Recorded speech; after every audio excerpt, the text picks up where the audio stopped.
your source for everything paranormal. Para-X. The views expressed and the opinions given by the individual host and their guests do not necessarily reflect those of Para-X, its affiliates, or its sponsors. Merry meet and merry part, bright the cheeks and warm the heart. For tread the circle thrice about, to keep unwelcome spirits out. Bide within the law you must, in perfect love and perfect trust. Mind the threefold laws you should, 3 times bad and 3 times good. These 8 words the read fulfill, and ye harm none, do what ye will.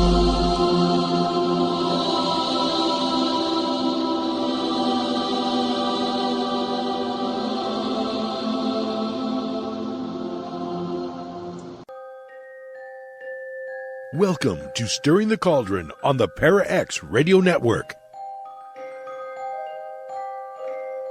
And now, here's your host, Marla Brooks. Merry meet everybody once again, and welcome to Stirring the Cauldron. Tonight we're going to be talking about magical ink with my guest, author J.D. Walker. Now, J.D. is a master gardener and vice chancellor of the House of Acacia, North Carolina pagan group. She's a former business journalist and a garden columnist for almost 30 years, and has contributed dozens of articles to Llewellyn's almanacs. And when she was here last with us, a couple months ago, we were talking about her Wildcraft book. And either it was during the show or after the show, she mentioned something about magical ink. And my antennas shot straight up. And so I invited her back tonight to talk more about it. As always, chat room questions and comments are welcome. And if you're listening live and not here in the chat room, come join us at paraxradionetwork.com. JD, thank you for coming back so soon to talk about magical ink, because I've been looking forward to it ever since you mentioned it. Thank you very much. I appreciate the invitation to come back. This is a fun topic for me. It's something I've been doing for probably about 15 or more years. Once you get into doing inks, you kind of get hooked on it. Mm-hmm. So some people might not know exactly what magical ink is. So do a little explanation there. And when did you kind of learn about it and develop it and jump in with both feet? Oh, well, I really got involved with it again probably back about 2002 or so, 2003. I've always known about some of the inks that people made from berries and things of that sort. For example, a friend of mine has some letters from the Civil War. He had an ancestor who fought in the Civil War.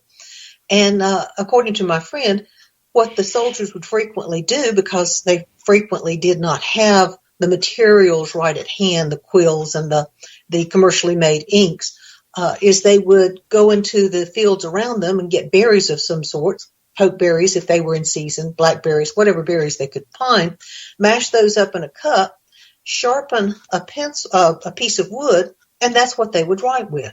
Mm-hmm. Now, these letters, obviously, at the time he showed them to me, were probably 170 years old, and they were still quite legible. They were fading, most certainly, and in this case, the person had used pokeberry.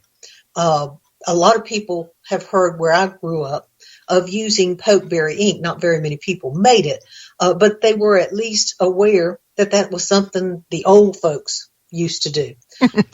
You'll remember, you may have heard, and I still see it written, people will say that the Declaration of Independence of the Constitution was written with pokeberry ink.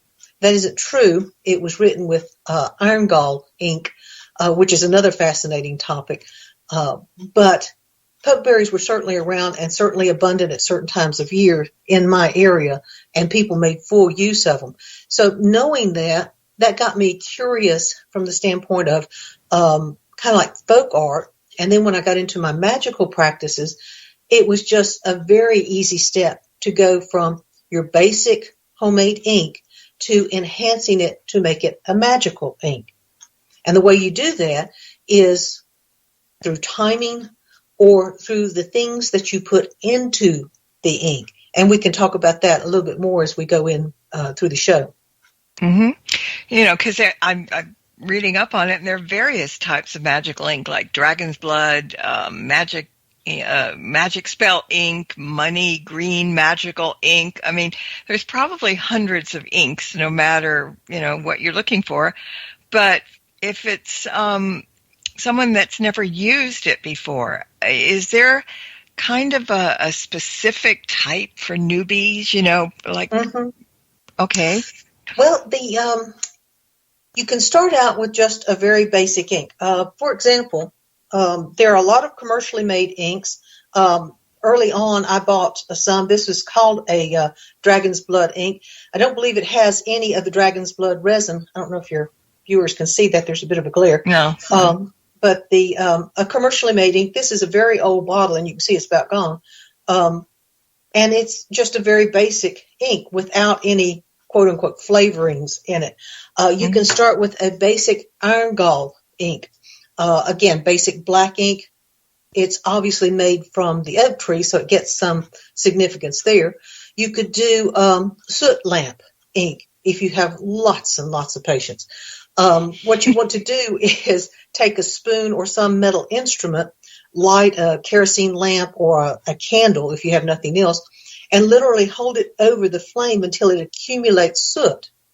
Then you scrape that off, and you do that some more. And you keep doing that till you go quite solidly blind, or you finally get enough soot that you can mix that with some water, and if you need it, a fixative, and then it's just a basic black ink, very good to use. Now, it becomes a magical ink when you start adding enhancements to it. For instance, I have, let's start here. This is my backlog of pokeberry ink. A gallon. Yes. And you can see how much of it's already gone. I made this back in late September, early October, and I'm going through it quite a lot. That's quite a lick of it here that I've gone through. That's my base. And one of the reasons why I like using poke as a base is that poke has a lot of the same what we want to call this, the same correspondences as like mandrake or dragon's blood. It is a powerful ink or powerful magical tool. It lends energy to anything you put it with if you take the root and use that in your spell work, in your incenses or mojo bags, things of that sort. So the berries have the same association of lending that energy. Now, to be quite honest and up front, pokeberry is a purgative. And for any of those folks who happen to know about a little bit about herbal medicine, a purgative is something that helps you to expel things. We used to, growing up in the springtime, when the poke was just beginning to come up, my mother would insist that we have 2 or 3, it's called a mess in the South, just a big pot of poke greens, because it would help to clear your system out. The old folks thought that over the winter, because you ate a lot of starchy food, you ate a lot of fatty food, your blood got too thick. So you had to do something to thin your blood out. And what they did was feed you poke greens. But the nice thing about it is they're also very good. But the important thing is that purgative effect lends the energy of banishing or cleansing. So if you need spell work done that requires that kind of energy, poke is also a very good herb, or ink in this case, to use for that purpose. That's your base. Once you have your base, whether you use iron gall or soot black or pokeberry or any other berries, we'll talk a little bit later about some of the things you can use. But once you do that, then you begin to add essential oils to it.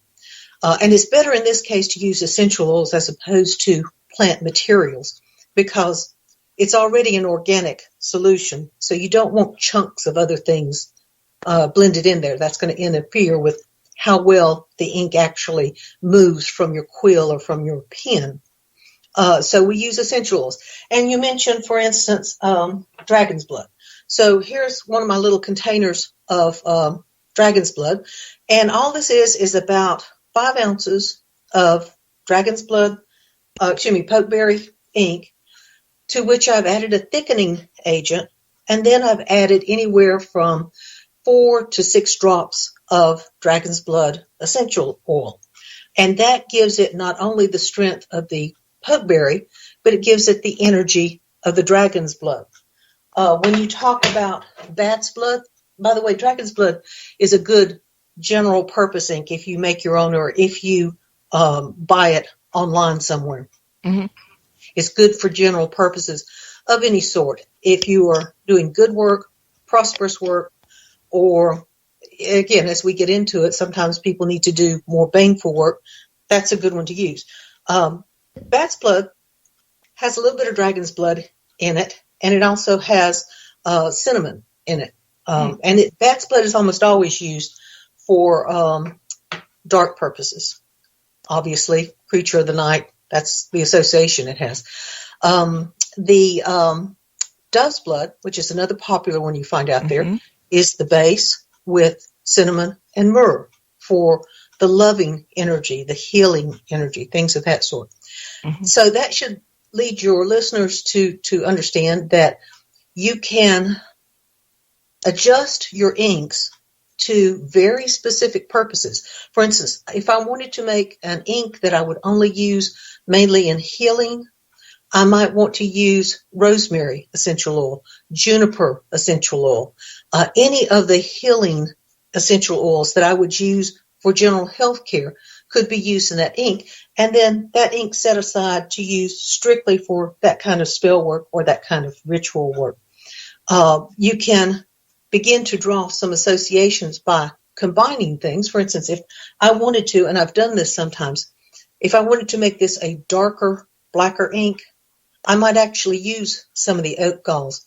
I wish I'd had the presence of mind to go get my supply of oak galls, and I just didn't manage to think to bring that. For those listeners who don't know what an oak gall is, it's a little marble-looking thing. It's a little brown thing that forms on an oak tree, usually around May or so, when a particular wasp comes and stings the tender portion of the oak branch, the early tender growth of the oaks that are growing out in your yards. And it's all kinds of oaks. It doesn't have to be a specific kind. When they sting it, or whenever they bite into it, they lay an egg. And the response of the tree is to form a gall around it. And the galls can range anywhere from about the size of a sweet pea to the size, of a small marble. They don't usually get very much bigger than that. Mm-hmm. They are tan. They are hard as a rock.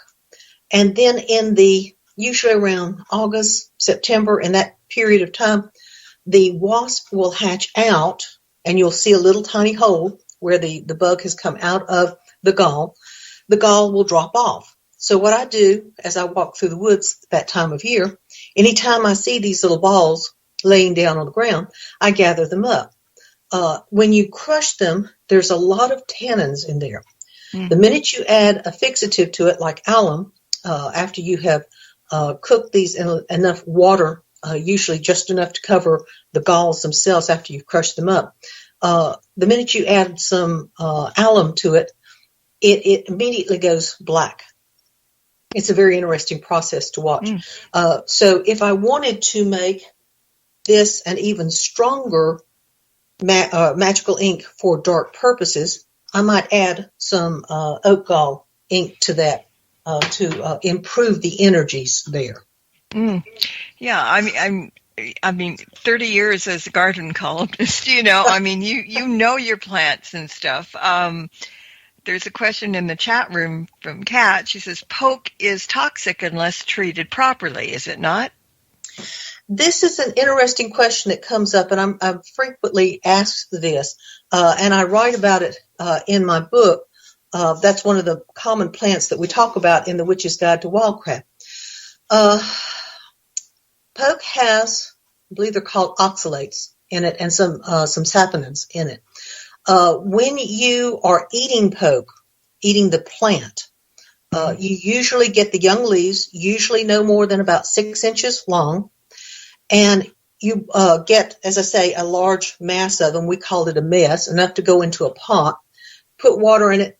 You cook it until the leaves wilt down. When the leaves are wilted down, you pour that water off, put the leaves back in the pot, you boil them again. You pour that water off, usually about 30 minutes later, put them back in the pot, you boil that mess of greens up again. And you would think by this time the leaves would just be falling apart, turning to mush, but they're not. What you have done is you've washed a lot of those chemicals out. Now, those chemicals are what give the poke its purgative effect on your body. And certainly if you ate too much of it, or if you did not boil them to render those chemicals out as much as you could, then that would probably give you some cramping. You wouldn't feel particularly good. You definitely would be cleaned out.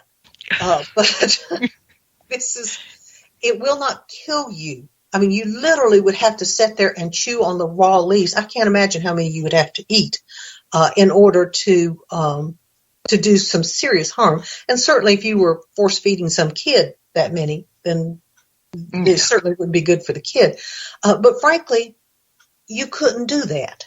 If you tried to eat any quantity of poke leaf at all, you would probably throw up. It's not a good tasting plant when you first pull it off of the stalk.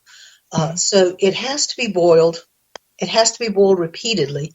And then usually what we did with it at home was after that third boiling, and again, 3 was a requirement. You had to boil it off 3 times. Then we would stir fry it, usually with bacon fat or pork fat of some sort, and then mix in scrambled eggs with it. And that's where you get poke salad. I'm sure some of your folks have heard that term used from time to time. We know the song, poke salad. Yeah. Yes, we do. So that's a long answer to the question of, will this hurt me if I ingest it? Certainly you would not eat the berries, because that's going to be concentrated. You can't boil the chemical out of the berries. There's no reason to be eating the berries in the first place. They don't do anything for you. I can't imagine why in the world you'd want to eat it unless you just wanted to turn your mouth purple. Get your fingers purple too, because the berries give a very persistent sting. So in that case, I would say, as long as you prepare it correctly, there's very little trouble with eating it. And even if you messed up and didn't do it quite as much as you needed to, it's not going to kill you. It won't make you feel very pleasant, but it's not going to kill you. I will go ahead and add that back in the 70s, there used to be a series of books called Foxfire. I don't know if the company is still putting them out or not, but they included a whole lot of folk recipes from the Appalachian Mountains and the backwoods of Georgia, Tennessee, and places like that. And my mother actually tried this one time, and they recommended taking some of the young stalks, washing them, cutting them like you cut okra, breading them, and frying them. Mama tried it.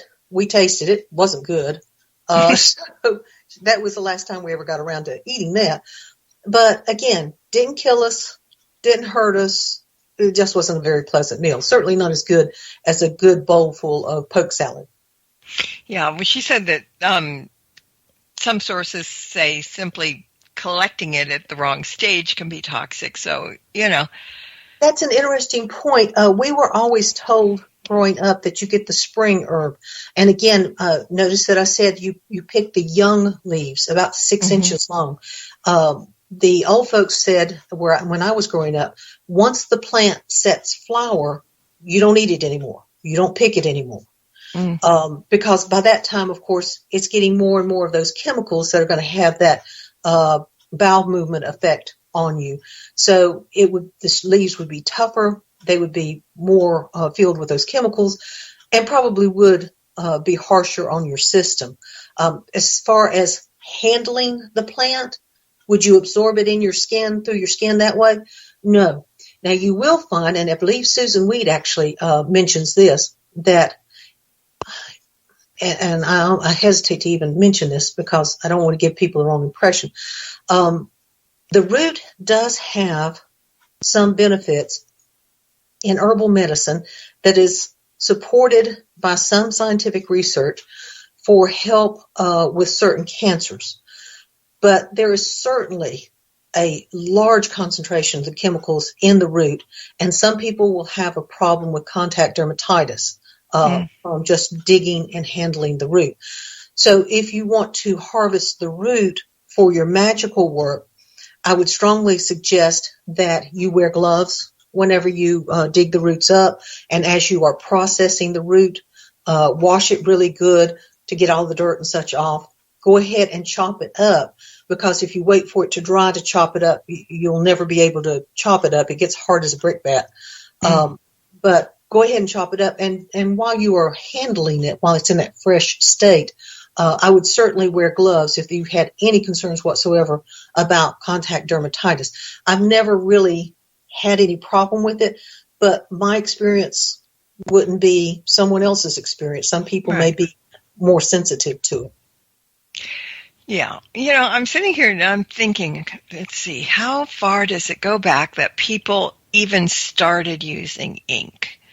I mean, you could use rocks and you can put things in the dirt and everything, but where did they think to put a pen or a quill or something to ink to actually write? I don't know. Well, essentially, you have to get back to the point of time when we get some sort of paper or vellum or something to write on. Certainly, you can put any of these inks on a wall, like a cave wall or a plastered wall of some sort, and get some kind of staining to take place. But you almost have to wait until you get something to write on before you find a really good use for inks.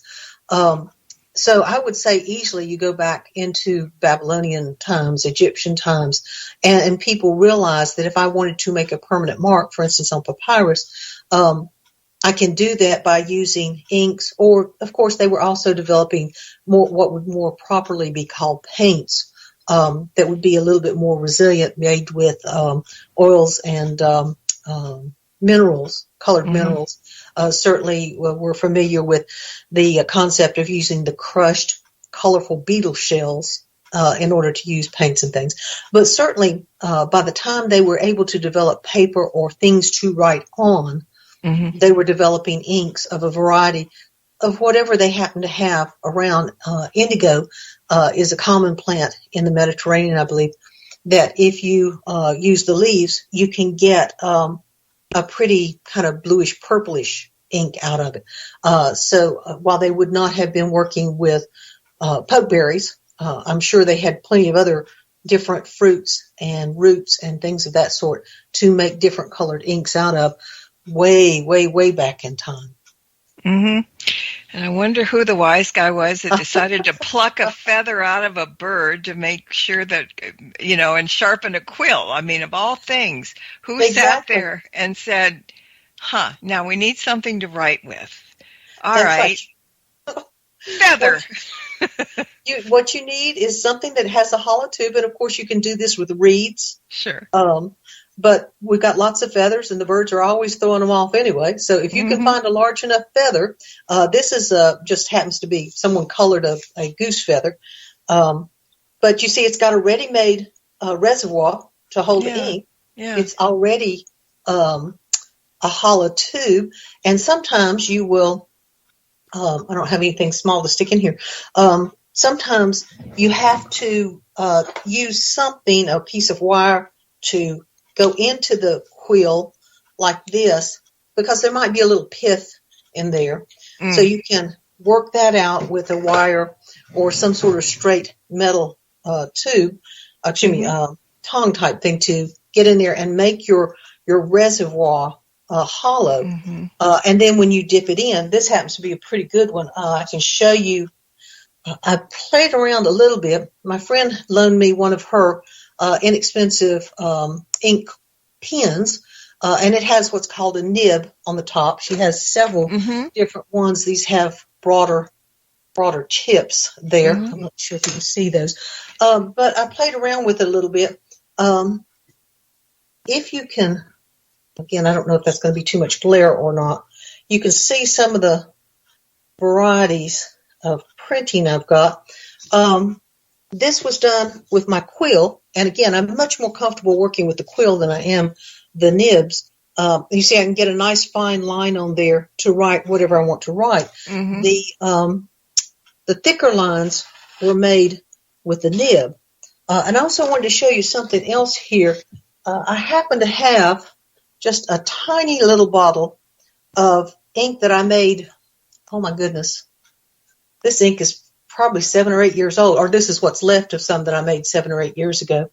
And this first line, if you can see, was written with that 7 or 8 year old ink. You see it's still holding up reasonably well. It's going to be more brown than, for instance, this straight up poke ink that's from this year, but it's still quite usable. And as long as the material is kept away from direct sunlight, it will last a good long time. Mm-hmm.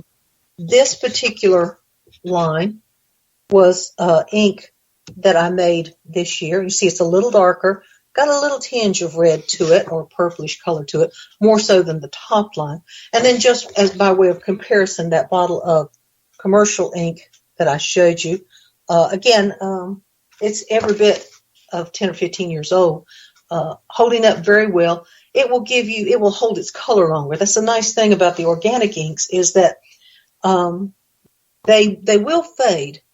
Usually that's not a problem if you're doing spells, writing spells out, because you're probably going to burn it or bury it or toss it in water anyway, so you don't have to worry about it. But if you will handle them with care, I can show you this.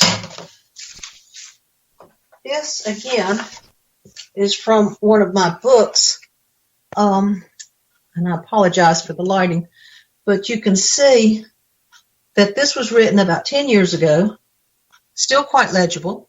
Mm-hmm.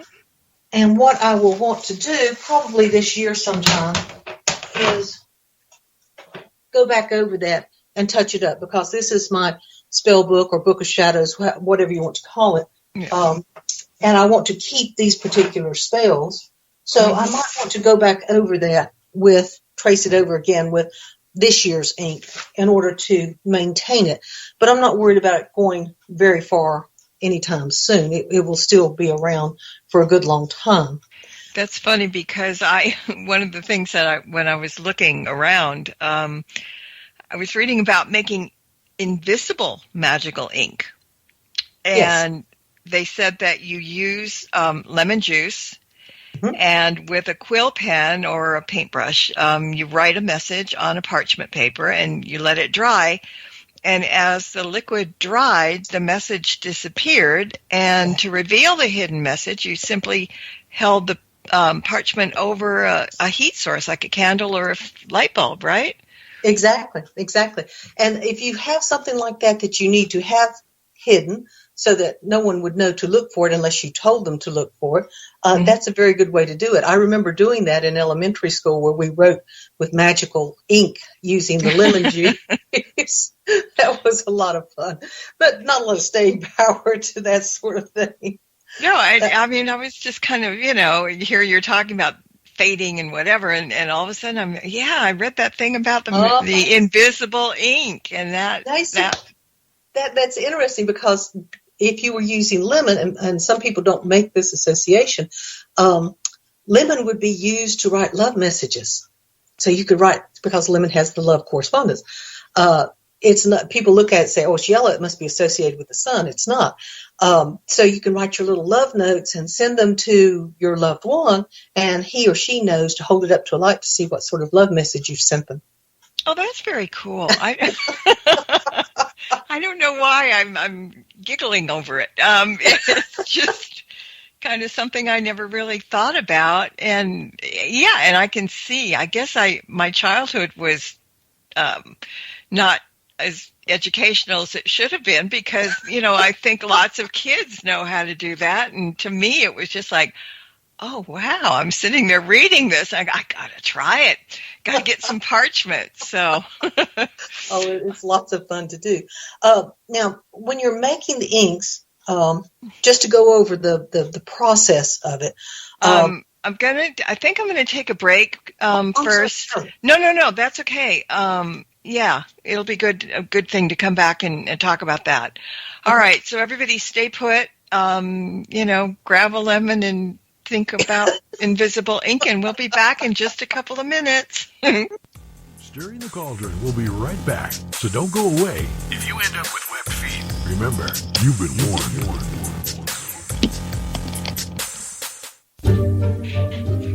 Explore the second edition of the Witch's Oracle deck through 45 innovative cards and enhanced guidebook that peers into the world of the witch. The deck's stunning artwork has a new look and includes 7 brand new inspirational cards. Each card now includes a suggested crystal or gemstone to enhance your reading, as well as a magical incantation that provides energy, reinforces the card's meaning, and helps the desired message to be sent out into the universe. The easy-to-navigate guide also has a new look and offers straightforward, gentle guidance that takes readers through both good times and bad. And now includes a chapter on crystal and gemstone divination by the amazing Nicholas Pearson. The Witch's Oracle. It is a perfect divination deck for witches as well as non-pagans and is designed to suit both seasoned readers and beginners alike. Find out more about the Witch's Oracle deck at www.marlabrooks.com, and you can purchase the deck from schifferbooks.com, amazon.com, or order a copy from your favorite bookseller. New Aeon Now.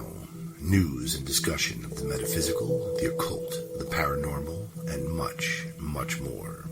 With your hosts, New Aeon High Priestess Reverend Lily Alley, head of the Draken chapter of the Order of Paranormal Exploration, Christine Matza. The New Aeon is now. Join us every Thursday night at 10 p.m. Eastern for New Aeon Now. Welcome back to Stirring the Cauldron. Once again, here's your host, Marla Brooks.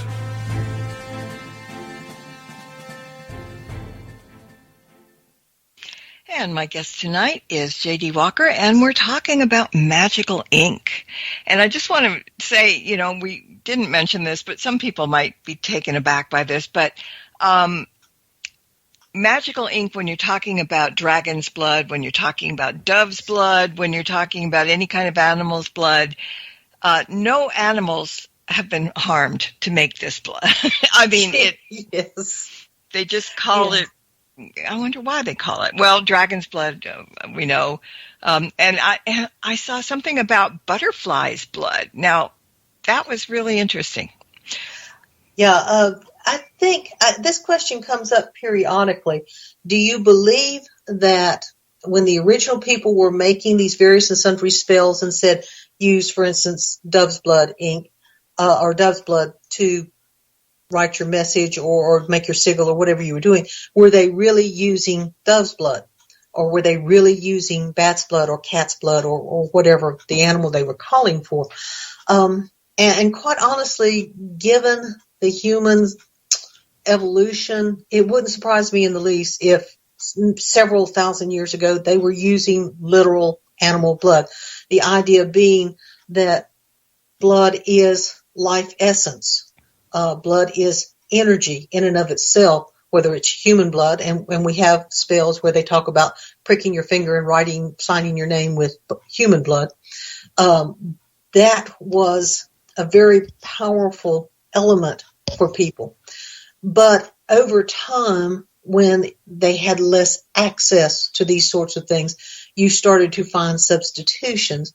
And it's not uncommon for, as humans evolved, that they use this notion of transference. If you recall, there have been many ancient kingdoms where when the ruler died, several people were killed to be put in the tomb with him or her to help him or her in the afterlife. But over time, they began to use little clay figures because the sensibilities changed. Maybe they were looking at it from an economic standpoint, saying, why would I lose this valuable slave or valuable vizier or whoever it might be when that person could stay with us? So we will create these little figures to use as a substitute, empower those, and they will do the same thing.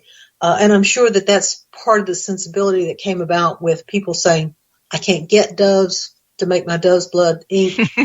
So what can I use in substitution? So I will get something that looks the same. I will enhance it with certain oils or herbs. And that is what I will call dove's blood ink. But yes, to reassure your listeners, I wouldn't dream of using real animal substances in order to do any of this. The only thing I use for my animals is the occasional cat claw that drops off, or I do snip a little black dog fur off every now and then. And then there's the whiskers. They fall out. Oh, yeah. Anything you're doing that requires that kind of cat-like energy. The cats are very good to donate some of these over time. You just have to watch and pick them up whenever they fall off. That's it. And it's a good thing that we don't need to use anything else that cats drop off all the time. I don't even to think about it. Yeah, no, we're not going to go there. I'm glad you brought that up, though, because that does come up, and people think, oh no, you're actually using animal essences. No. Because somebody in chat room earlier asked about using organic things like octopus blood. Octopus ink. Sorry. Mm-hmm.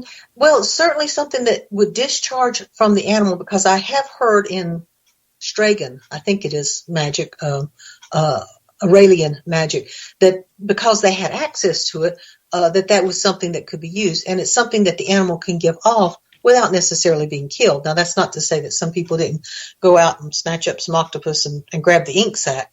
But they're coming to the notion now, I'm trying to remember what country it was, that just declared that octopus and any creatures that were in that family were of such sentience that they actually were stopping the harvesting of them and the general sale of them. I can't remember now what country it was. So just an interesting little side note there.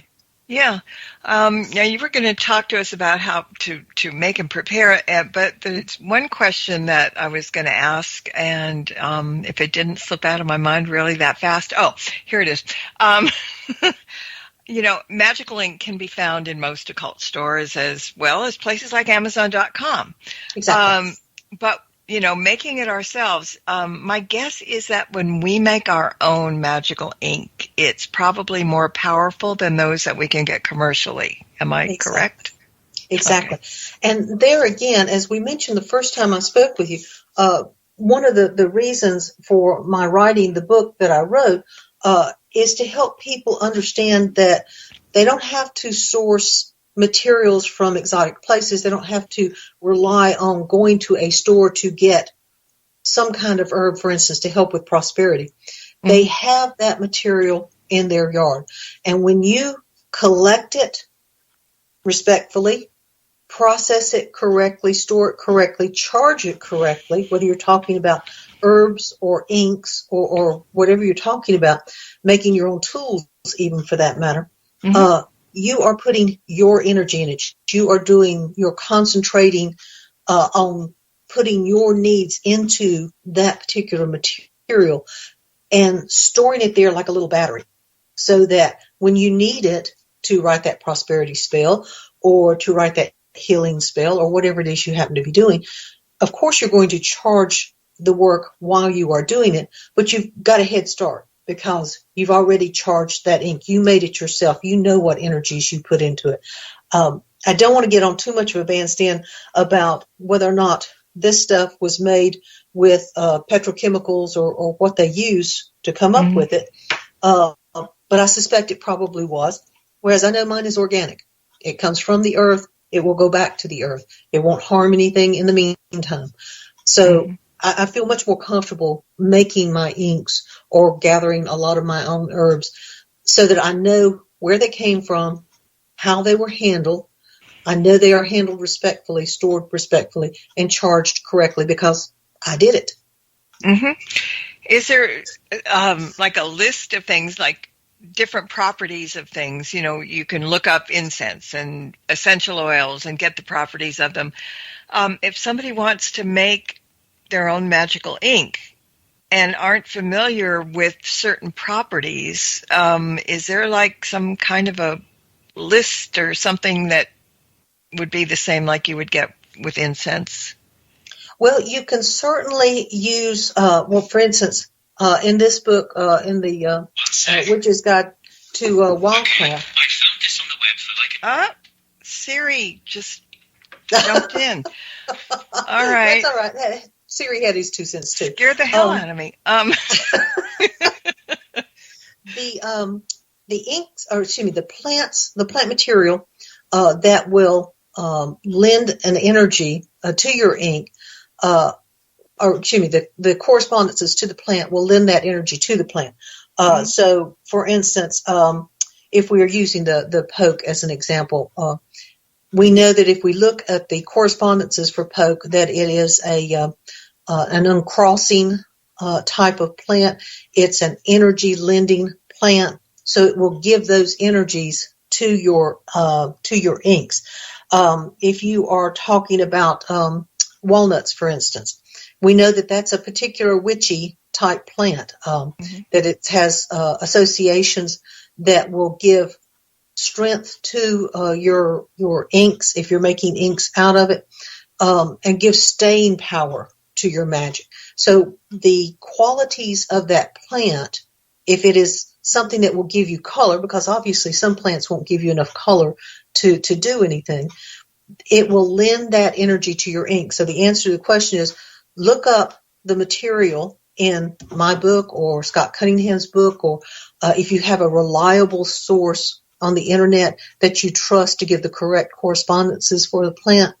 When you read the correspondences for the plant, you will know that they will transfer to the ink. And some of them you may not find have particular correspondences. For instance, lamp soot, it doesn't really have any kind of correspondence to my knowledge. But tea is a good luck herb. It's a prosperity herb. So if you want to make a nice brown ink out of tea, then you know that you will have those powers of prosperity and good luck that will lend themselves to your brown ink. Mm-hmm. Does color make a difference in magical ink? It really does, and again, that's because everything we do in magic has can be affected by color. We usually think of blues, for instance, for healing and truth and honesty. We think of purples for more spiritual purposes. I kind of like the pokeberry ink because it kind of crosses the line between kind of a purplish and a reddish color, so I get that energy to it from the reds, and I get that more spiritual impact from the purplish colors. Anything that you're doing, if you want to do, for instance, a green ink, using things like spinach or kale or carrot tops, those, if you boil them, will give you a reasonably rich green ink. It won't necessarily be as green as that, but it will be noticeably green. So you can use those to lend power. I would use, for instance, green colored inks, possibly for fertility or for prosperity. Anything that you would normally do with the color green, you could do with that. Black is a good all-purpose color. It takes in everything. We usually say black for dark purposes, but that doesn't have to be the case. Obviously, walnut would be a good example of that. But again, if you can match the color of the ink to the spell work you're doing, that's great. Sometimes you can't. I mean, you end up with a whole shelf full of all different kinds of colors of inks when maybe you can make do with one or two basic colors, the reds or the blacks or the blues, in order to cover most of your purposes. Okay. So you were, before the break, you were going to talk about how to start creating your ink. Yes, and it's a very, well, except for the lamp soot and the oak iron gall ink, those are labor intensive and a little bit more difficult to do. But for most plant materials, what I do, for instance, with my pokeberries, is I get my cauldron full, and I do this in an iron cauldron. I kind of mash them down a little bit. and I put enough water in them to just barely cover the berries. Now, I have heard some people say, oh, don't put water on your berries, whether you're using cherries or blackberries or pokeberries in this case, because that waters down the ink. Well, that's not a concern for me because in my process, I'm going to boil it down anyway. But I put it in an iron cauldron because you really need to have a fixative for your inks to help hold that color, and iron will hold that color. If you don't happen to have an iron kettle or something like that to cook your inks off in, then you can also go to the vitamin store and get bottles of iron like a lady would take for during her reproductive years to make sure that she had enough iron in her blood if she was interested in pregnancies and that sort of thing. But since I have access to iron, I like to cook my stuff in iron. That lends a little bit of a fixative to it. And then the second thing that you can do is once you have strained the ink out or the juice out, I put it back in the pot. I usually cut the volume by half. Now, I have not done that with my backlog of ink because I seem to be going through quite a lot of it this year. So to get that thickening, rather than boiling it down, I'm actually going to add about a quarter to a half teaspoon of alum to about half a cup volume of liquid. And it's just a little, you can see it looks like cornstarch. And I've actually heard of people using cornstarch. I haven't tried that myself. But the alum is going to thicken it so that I don't have to boil this down by half and lose half of my volume. I can just use some of the alum in there. And you have to experiment with it a little bit just to see. A lot of recipes do call for a half teaspoon to a half cup of liquid. And I find that makes it a little bit too thick. I don't like the viscosity of that. So you'll need to do a little bit of experimenting. My general rule of thumb is after I have either reduced the volume down, or if I'm using alums, I stir it in there while the ink is still, or the berry juice, the liquid, is still warm. I stir it until I can take the spoon up and the ink sheets across the back of the spoon. Mm-hmm. So anyone who's made jelly knows what that is. I was just going to say, if there's custard, it's thick enough when it covers. Yeah, Pancake batter is another one. Just enough to sheet. You don't want it to hold thick on the spoon, but just enough to sheet. When you get it to that consistency, then you've got an ink that will generally flow pretty easily off a quill or off of a nib and do just fine for you like that. And again, that also, I've got my components mixed up here. The alum is used for the fixative. The gum arabic is what we're going to use to thicken it. So I apologize if I'm getting my steps out of order here. As far as thickening agents, if you didn't have gum arabic to thicken it up, I have seen recipes that call for honey. And again, that's just something that will sweeten it. Honey has a preservative nature to it too. So there should be less chance of it spoiling. I've heard of some people using Elmer's glue. And again, that's just enough thickening. I have no idea how much you would use, but you can experiment with this and thicken your base liquid up just enough so that it will flow nicely off of the quill or off of the nib. You'll just have to experiment with that to see how well it works. And the final thing you need to do is add a preservative. Now, the iron helps to preserve it. If you were using honey as a thickening agent, that would help to preserve it. But you can also use vitamin C. Just take one of your tablets of vitamin C, crush it up into a powder, mix that into the ink while it's warm, and that will help to cut down on any mold growth, any bacterial growth, because it's organic. It's going to have a tendency to want to grow mold or mildew if you don't do something to inhibit the growth of the mold or the mildew. You can use vitamin E. Either buy the bottles of vitamin E oil, and again, it's about a half teaspoon to half cup of volume. You can use vinegar. Vinegar is a very good one, and will also help to work as a fixative to help it to hold its color a little bit more. And finally, any of your essential oils that are antibacterial, antifungal, antiviral, you can use those at the rate of about a half teaspoon to a half a cup of volume. And that gets back to the blending part of it. So that if you needed the energy that you might get from thyme, you're adding that in there as a preservative, but it's also lending that energy to your ink.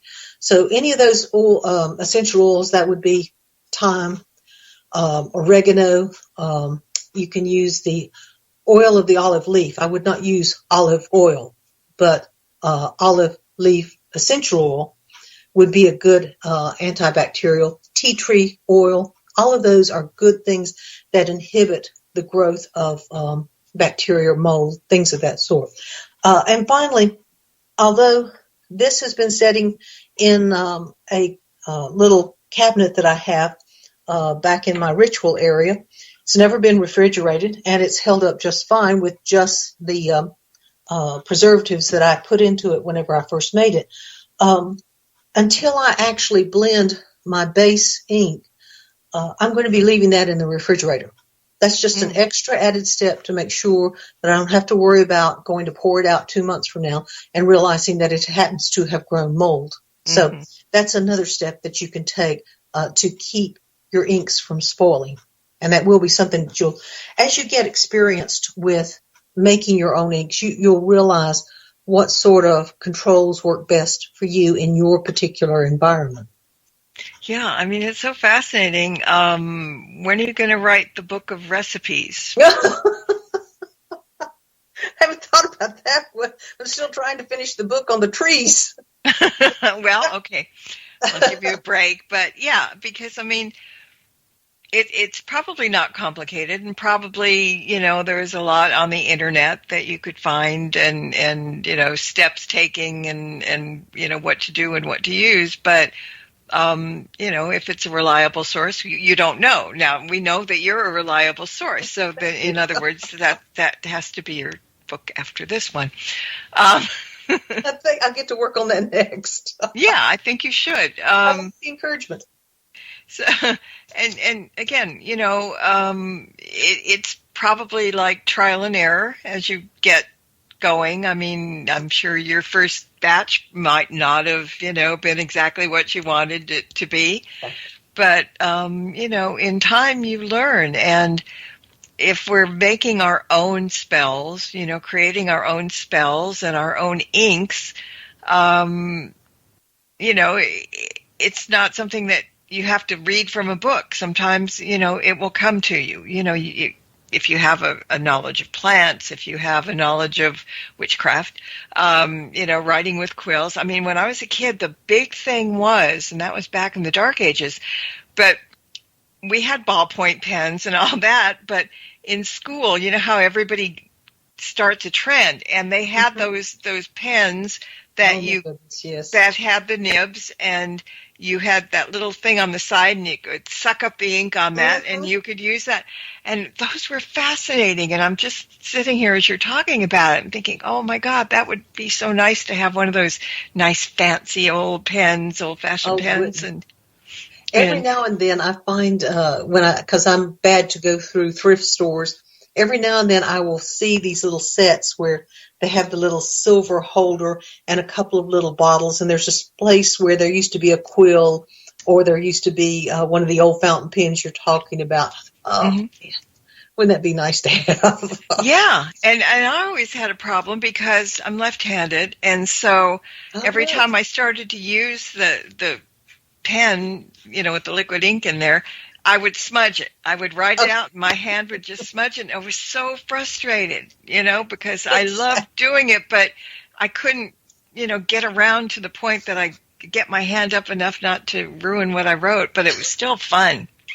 Well, and that is, I'm glad you mentioned that, because that is a bit of a concern when you, this happens to be, this paper that I wrote on and was showing earlier happens to be a cardstock paper, because I didn't happen to have any of my parchment paper. but when you first write on it, the ink will tend to stand there until it hardens, and it will soak to some degree down the paper. You'll see that it did not soak through the paper. That's an indication if it soaks through, then maybe you need a little bit more thickening agent. But if you do write with this, you need to give it a few minutes to dry.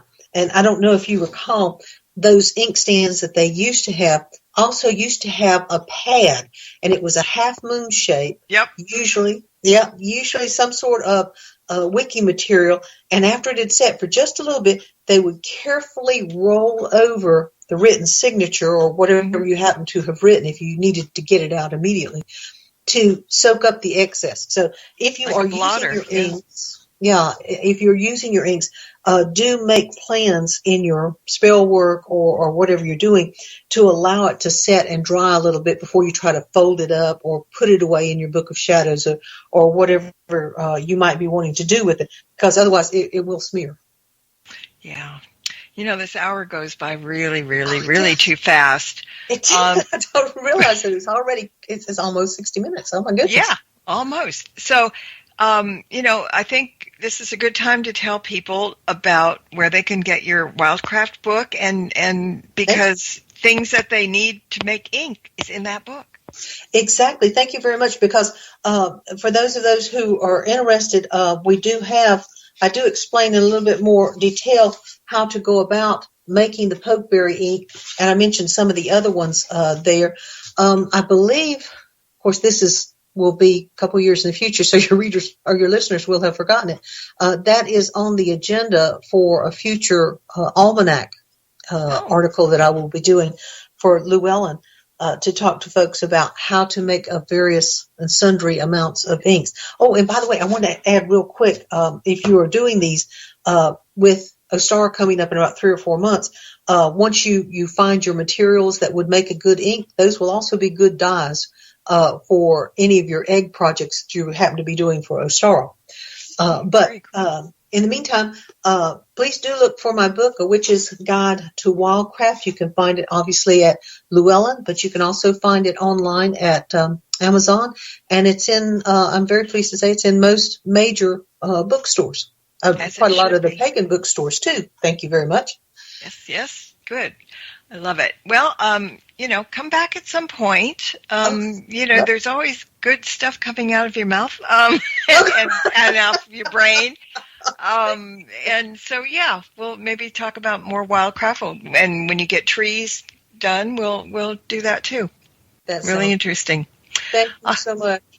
Well, thank you for sharing your knowledge, and I want to thank everybody who is listening, whether you're live or, podcast. And the podcast for anybody will be up tomorrow, so go look for it. We'll find it on Podomatic and all kinds of 100,000 other places, my website. And anyway, until next time, everybody, blessed be, and merry meet again. Good night. Thank you for tuning in to this episode of Stirring the Cauldron with Marla Brooks. Please join us again next week at the same time for another great guest and more cauldron stirring. Any rebroadcast or other use of this program without explicit permission is strictly prohibited. Copyright 2024. The Mysterioso March by Kevin MacLeod is licensed through Incompetech.com.